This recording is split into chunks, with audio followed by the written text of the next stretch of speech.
பாடத்திட்டத்துல தமிழன் இசைக்கருவி அப்படின்னு ஒரு பாடம் இருக்குது. அதை பத்தி நம்ம நிறைவேறதுக்காக எங்க ஆசிரியர்கள் மாணவர்கள் எல்லாரும் சேர்ந்து இசைக்கருவிகள் மாதிரிகளாக நிறைய கொண்டு வந்திருந்தோம்.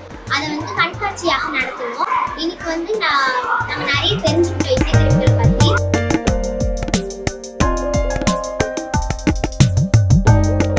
மத்து என்பது ஓசையின் பெயர். இசைக்கருவிகளுக்கு அடிப்படையானது தடம். மத்து கூட்டல் தடம் மத்தளம் என்கிறார் அடியாருக்கு நல்லார்.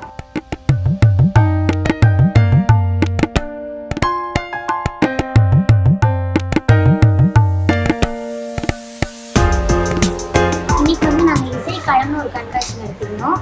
அதில் நான் நிறைய மாடல்ஸ் இசைக்கருவிகளோட மாடலை பற்றி நாங்கள் சொல்லியிருந்தோம். அதில் நாங்கள் புக்கை வச்சு படிக்கிறத விட எங்களுக்கு மாடலை பார்க்கும்போது அதில் மெமரைஸ் பண்ண ஈஸியாக இருந்தது.